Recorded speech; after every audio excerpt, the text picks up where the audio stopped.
A mentalidade de vítima tem uma utilidade que a maioria das pessoas nunca nomeia. Ela protege de alguma coisa. E quando você entende do que protege, entende por que é tão difícil sair dela. Ela protege do risco de tentar de novo e falhar. Se o problema está no mundo, você não tem que arriscar. Ela protege do confronto com a possibilidade de que, mesmo depois de tudo, você tem escolhas. Se o problema está no externo, não há nada que você precise. E ela protege do luto real pelo que foi perdido. Porque enquanto você está revoltado com quem fez, você não precisa sentar com a dor de aceitar que aquilo foi e não volta. Essas são proteções reais, que servem em determinado momento, que podem virar prisão quando esse momento já passou. Crisipo de Solos desenvolveu dentro do estoicismo uma análise das paixões, que permanece, precisa 2000 anos depois. Ele entendia que emoções como raiva, mágoa e amargura têm uma lógica interna, uma crença que as sustenta. Por baixo de toda amargura existe a crença de que o que aconteceu não devia ter acontecido, de que o mundo é devedor de uma reparação que não chegou.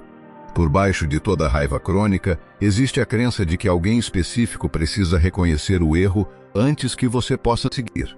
E enquanto essas crenças não são examinadas, a emoção continua se autoalimentando, não pelo evento original, mas pela narrativa que você continua construindo sobre ele. A segunda dimensão da mentalidade de vítima é o que ela faz com as relações. Quando você existe primariamente em função do que foi feito com você, as relações novas ficam filtradas por esse passado. Você entra em relações novas com a hipótese de que vai acontecer o que já aconteceu. Você testa as pessoas para confirmar que vão decepcionar antes de se permitir genuinamente confiar. E o paradoxo cruel é que esse filtro, às vezes, faz com que você destrua exatamente as relações que poderiam ser diferentes, porque você as trata como se já fossem as que foram ruins. A mentalidade de vítima não apenas processa o passado, ela contamina o presente. Marco Aurélio entendia algo sobre o sofrimento que vai contra a intuição. Ruminar não processa a dor, aumenta. Cada vez que você revisita mentalmente o que foi feito com você, cada vez que conta a história para alguém novo, cada vez que volta ao momento da traição ou da perda, você não está curando, você está reativando. O sistema nervoso não distingue entre lembrar e experimentar. Cada revisita produz a resposta fisiológica do evento original. E aí você não está vivendo com a dor do que aconteceu uma vez. Está vivendo com a dor do que aconteceu multiplicada por todas as vezes que você o reviveu. A cura não vem de revisitar indefinidamente. Vem de processar e, eventualmente, soltar. Me conta aqui nos comentários. De que forma a história do que aconteceu com você ainda está governando uma área da sua vida hoje? Uma linha. Eu leio cada comentário. A terceira dimensão da mentalidade de vítima é o que ela faz com a identidade. Quando você se define primariamente pelo que foi feito com você, a sua identidade fica presa no tamanho do sofrimento. Quanto maior o sofrimento, mais você é. Isso parece absurdo quando dito assim. Mas na prática, a maioria das pessoas que está presa nessa narrativa descobre que há algo que resiste a diminuir a ênfase no que aconteceu, porque diminuir o sofrimento parece diminuir o quanto ele importou, o quanto você importou. E esse mecanismo, que parece preservar dignidade, na verdade prende a identidade no passado. A identidade que cresce é a que se define pelo que você faz em vez do que foi feito com você. A ferramenta central que o estoicismo oferece para sair desse padrão é o que Epicteto chamava de retornar ao que depende de mim. Não o que deveria ter acontecido. Não o que a outra pessoa deveria reconhecer. Não a reparação que o mundo deveria oferecer. O que, a partir de hoje, a partir do que é, você pode fazer. Essa pergunta não nega que o que aconteceu foi injusto. Não pede que você perdoe antes de estar pronto. Não pede que você finja que não dói. Pede apenas que a direção da sua atenção e energia vire para o que está dentro do seu domínio. Não porque é justo ter que fazer isso, porque é a única direção onde a mudança é possível. Existe uma distinção que Sêneca fazia que é fundamental para sair da mentalidade de vítima sem negar o sofrimento. Ele separava aceitar o que foi de aceitar que o que foi é justo. Você pode aceitar que aconteceu sem concordar que deveria ter acontecido. Pode aceitar que a pessoa fez o que fez sem absolver a pessoa. Pode aceitar que a perda foi real sem fingir que não dói. Essa distinção é fundamental, porque a resistência à saída da narrativa de vítima frequentemente vem da confusão entre aceitar e concordar. As pessoas acham que aceitar o que aconteceu significa dizer que estava certo. Não significa. Significa parar de gastar energia tentando mudar o que não pode ser mudado. O luto real que a mentalidade de vítima às vezes evita é o luto da perda genuína. Quando você perde algo, uma relação, uma oportunidade, uma confiança, uma fase da vida, existe uma dor real que precisa de espaço, e a revolta com quem fez às vezes funciona como uma forma de não sentar com essa dor. Porque a revolta tem objeto, tem direção, tem energia. A tristeza genuína é mais difícil de suportar. Quando você finalmente senta com o luto real, sem a revolta como armor, é exatamente o que começa a passar. Não de uma vez. Com o tempo, com espaço para existir, a dor genuína se processa. A que fica indefinidamente é a dor que nunca teve espaço para ser o que é. A prática final que o estoicismo propõe para a saída da mentalidade de vítima é o que Marco Aurélio chamava de virar a história. Toda situação que parece colocar você como vítima pode ser recontada a partir de outro ponto de vista. Não para negar o que foi, para encontrar onde você ainda tem agência. A traição que você sofreu também é a informação que você agora tem sobre como essa pessoa age. A perda que você viveu também é o espaço que foi aberto para algo diferente. O fracasso que você carrega também é o dado que você tem sobre o que não funcionou, que agora pode direcionar o próximo esforço de forma mais precisa. Cada evento difícil contém, em alguma medida, a semente de algo que pode ser construído a partir dele. Mas só quem para de olhar exclusivamente para o que foi feito consegue ver a semente. A análise de Crisipo sobre as paixões para a narrativa de vítima. Por baixo de toda amargura, existe uma crença que a sustenta. Enquanto a crença não é examinada, a amargura continua se autoalimentando. Ela não precisa mais do evento original. Ela tem a narrativa, e a narrativa funciona como combustível autônomo. Cada vez que você revive o que aconteceu, a narrativa se fortalece. Cada vez que ela se fortalece, a amargura fica mais justificada, e o ciclo se fecha. A saída não é forçar a amargura a desaparecer, é examinar a crença que a sustenta. A contaminação das relações novas pela mentalidade de vítima tem uma mecânica específica. Você não entra em relações novas do zero, entra com o filtro do que foi feito antes. E esse filtro frequentemente te leva a interpretar comportamentos neutros ou positivos das novas pessoas através da lente do que as antigas fizeram. Uma pequena decepção se torna confirmação de que vai acontecer de novo. Uma ausência se torna sinal de abandono. Uma discordância se torna sinal de rejeição. O filtro não serve para te proteger. Serve para confirmar o que você já decidiu que é verdade. E ao confirmar, fecha a porta para o que poderia ser diferente. A pergunta de retorno ao domínio de Marco Aurélio tem uma versão específica para quem está preso na narrativa de vítima. Não é quem foi o culpado, não é o que deveria ter sido diferente, é, dado o que está dentro do meu domínio agora? Essa pergunta é difícil porque frequentemente a resposta honesta revela que existe ação possível que a narrativa de vítima estava justificando não tomar. Não porque a ação seja fácil. Porque enquanto a culpa estava fora, você não precisava e quando a ação entra no horizonte, o conforto da culpa externa desaparece. O luto genuíno e a revolta crônica são estados completamente diferentes, mas facilmente confundidos. O luto genuíno é a dor real pela perda real. Ele tem começo, meio e a possibilidade de fim quando tem espaço para existir. A revolta crônica é a resistência ativa à aceitação da perda. Ela não processa o sofrimento. Mantém o sofrimento em estado de urgência, como se a revolta pudesse reverter o que aconteceu. O luto real, por mais doloroso que seja, é o caminho. A revolta crônica é o desvio que parece caminho, mas que mantém você circulando no mesmo ponto. A identidade que se define pelo que foi feito tem uma fragilidade específica que raramente é nomeada. Ela depende de que o sofrimento seja reconhecido, validado e tratado como grande o suficiente para justificar o estado atual. Quando alguém sugere que você pode mover além, que parece ser uma minimização. Mas não é o sofrimento que está sendo minimizado. É a identidade construída ao redor do sofrimento que está sendo desafiada. E essa distinção é fundamental. Você pode ter o sofrimento levado a sério e ainda assim não ser definido por ele. Essas duas coisas não são contraditórias. A virada de história que Marco Aurélio praticava não é otimismo forçado. É um ato genuíno de procura por agência. Quando você reconta o evento a partir do ângulo de onde você tem escolhas, não está apagando o ângulo do sofrimento. Está adicionando uma dimensão que o sofrimento sozinho não oferece. E é exatamente essa dimensão que permite que o próximo capítulo seja diferente do anterior. Não porque o que foi feito desapareceu. Porque você parou de permitir que o que foi feito seja o único ângulo a partir do qual a história continua.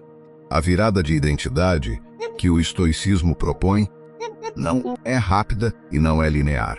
Você não decide hoje que não vai mais se definir pelo que foi feito e acorda diferente a identidade pelo que você repete ao longo do tempo. Cada vez que você age a partir do que pode fazer, em vez de falar a partir do que foi feito com você, adiciona um dado novo à narrativa de si mesmo. Com o tempo, a soma desses dados começa a criar uma identidade diferente, não apagando o sofrimento, adicionando capítulos que o sofrimento sozinho não escreveria. A forma mais concreta de começar a sair da mentalidade de vítima não é mudar a forma como você pensa sobre o passado. É mudar algo que você faz no presente, porque a ação no presente cria evidência de que você tem agência. E evidência de agência é o antídoto mais direto para a narrativa de que tudo o que acontece é determinado por forças externas. Uma ação pequena, uma escolha que é genuinamente sua, que não depende de nenhuma mudança externa para acontecer, começa a construir o tipo de prova que a narrativa de vítima não consegue negar. E quando você integra tudo o que foi dito aqui, o que emerge não é um convite a negar o sofrimento. É um convite a adicionar um capítulo a uma história que estava terminando num ponto que não precisava ser o final. O que foi feito com você é real. A dor é real. A injustiça é real. E ao mesmo tempo, a história não precisa terminar aí. Não porque o que aconteceu foi pouco, porque você ainda tem capítulos para escrever.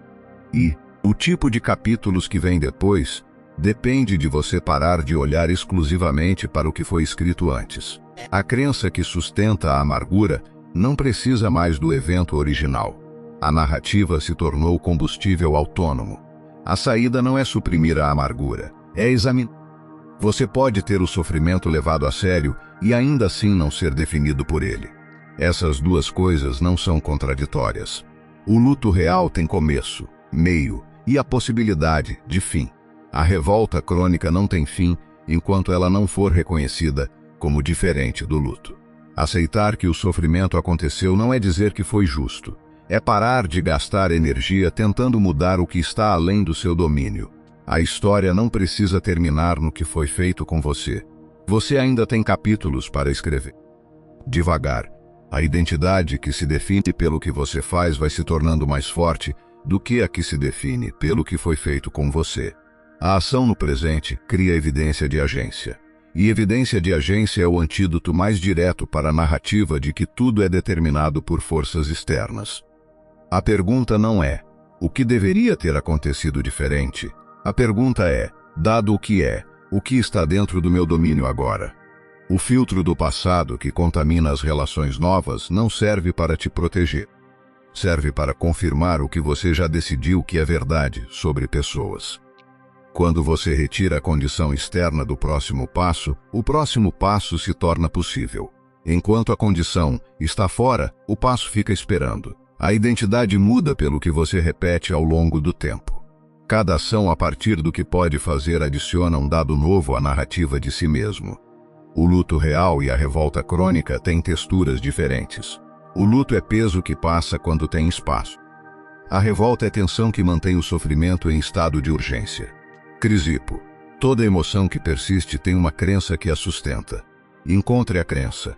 Examine a crença. A emoção muda quando a crença muda.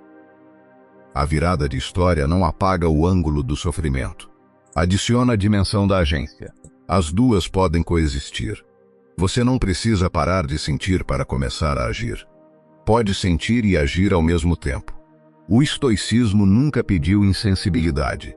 Pediu governo. A identidade que cresce é a que se define pelo que você faz, não pelo que foi feito com você. A contaminação das relações novas pelo que foi feito antes tem um custo específico. Você às vezes destrói o que poderia ser diferente ao tratá-lo, como se já fosse o que foi. Nomear o benefício da narrativa de vítima não é fraqueza. É o começo da saída consciente. Porque o que não é nomeado não pode ser examinado. O sofrimento primário precisa de acolhimento. O secundário precisa de questionamento. Confundir os dois prolonga o que poderia ter prazo de processamento. Aceitar o que foi é diferente de concordar que foi justo. Você pode aceitar a realidade do que aconteceu sem aprovar moralmente o que foi feito. Devagar, com cada ação a partir do que está no seu domínio, a narrativa muda. A identidade muda. A vida muda. A virada de história de Marco Aurélio reconta o evento a partir de onde você ainda tem escolhas. Não para apagar o sofrimento. Para encontrar onde a agência ainda existe, a identidade que cresce com base no que você faz é mais sólida do que a que cresce com base no que foi feito com você. Porque a primeira você continua escrevendo. A segunda parou no passado. O luto real pelo que foi perdido pode acontecer quando a revolta não está ocupando todo o espaço. Abra espaço para o luto. Ele passa. A revolta não. A história que você conta sobre o que aconteceu com você determina o que você acredita que é possível a partir de agora. Essa é a razão pela qual a narrativa importa tanto. Você pode processar o sofrimento sem ficar preso nele. Essa distinção é o que separa o luto funcional da narrativa de vítima permanente. A crença de que você está condenado a repetir o passado é o mais destrutivo dos significados que a mentalidade de vítima acrescenta ao evento. A cada vez que você age a partir do que pode fazer em vez de falar a partir do que foi feito, a narrativa de si mesmo começa a mudar. Devagar, com cada escolha a partir do que está no seu domínio, a história começa a ir além do evento. E você começa a ir além também. O que aconteceu com você é real. A dor é real. A injustiça é real. E ao mesmo tempo, a história não precisa terminar aí. Você ainda tem capítulos para escrever. A ação pequena no presente, que não depende de nenhuma mudança externa, é a prova mais concreta de que você tem agência. E essa prova começa a desfazer o que a narrativa de vítima construiu. Você não escolheu o que foi feito com você. Pode escolher o que faz com o que foi feito. Essa é a liberdade que o sofrimento nunca consegue apagar completamente. A mentalidade de vítima não é permanente. Ela foi construída. E o que foi construído pode ser desconstruído com clareza, tempo e prática deliberada. O estoicismo foi desenvolvido por quem perdeu muito, não por quem nunca perdeu. Essa é a credencial que o torna útil para quem está sofrendo de verdade. Quem muda a pergunta de o que foi feito para o que eu faço muda a trajetória. Não de uma vez. Devagar, com cada escolha no círculo interno. Devagar, tudo muda. Incluindo a história que você conta sobre o que aconteceu. Enquanto a revolta tem objeto, a tristeza genuína não precisa ter espaço. Quando você finalmente senta com a tristeza, sem a revolta como armor, é o que começa a passar. A identidade que você quer construir não aparece de uma vez. Aparece numa ação de cada vez, num capítulo de cada vez, numa escolha de cada vez. O que foi feito com você determinou onde você estava. Não determina onde você vai. Essa distinção é onde tudo começa a mudar. Cada vez que você age a partir de quem decide fazer em vez de esperar que o culpado reconheça, você devolve o comando para o único lugar onde ele produz resultado. A segunda história, a que começa no evento e vai além, é a única que pode te levar para um lugar diferente do que o evento. Devagar, com cada ação no círculo interno, tudo genuinamente muda. Você pode ter sofrido muito e ainda assim ter mais agência do que a narrativa de vítima permite reconhecer. Essas duas coisas não se contradizem. A mentalidade de vítima não é permanente. Ela foi construída ao longo de tempo e experiências. Pode ser desconstruída ao longo de tempo e práticas. Devagar, a história que você conta sobre o que aconteceu com você começa a ter mais do que o sofrimento como ponto de referência. Enquanto a crença que sustenta a amargura não é examinada, a amargura continua. Examinar a crença é o trabalho. Você pode sentir o luto genuíno e, ao mesmo tempo, começar a agir a partir do que está disponível. O estoicismo nunca pediu que você esperasse não sentir para agir. A semente que está em todo evento difícil é visível para quem parou de olhar exclusivamente para o sofrimento. Você pode ver a semente. Devagar, tudo muda. Inclusive quem você é em relação ao que aconteceu. A revolta crônica e o luto genuíno são estados diferentes. A revolta mantém. O luto processa. Saber a diferença muda o que você faz com o que sente. Toda vez que você conta a história do que aconteceu com você e inclui o que você fez com o que aconteceu, você está praticando a segunda narrativa. O que foi feito com você aconteceu. O que você faz com o que foi feito ainda está acontecendo. E essa é a única parte que ainda pode mudar. Nomear o benefício da narrativa de vítima não é acusação. É o começo da saída consciente. Porque o que não é nomeado não pode ser substituído. Você pode ter sido genuinamente vítima de algo e, ao mesmo tempo, não deixar que isso seja a última palavra sobre quem você é. Devagar, com cada ação no círculo interno, a vida começa a ter mais capítulos do que o sofrimento sozinho escreveria.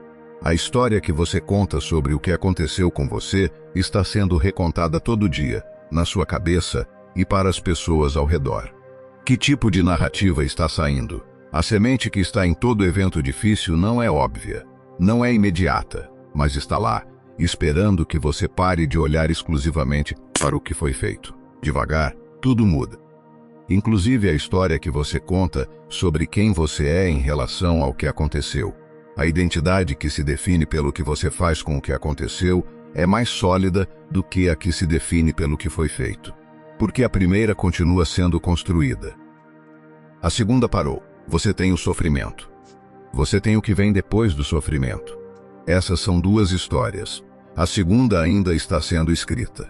A pergunta que fecha: existe uma ação hoje que não depende de nenhuma mudança externa, que você pode tomar a partir do que está no seu domínio? Faz.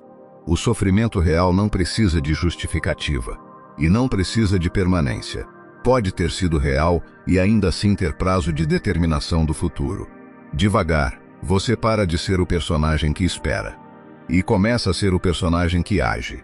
A mentalidade de vítima foi construída ao longo de tempo e experiências reais. Pode ser desconstruída ao longo de tempo e escolhas reais.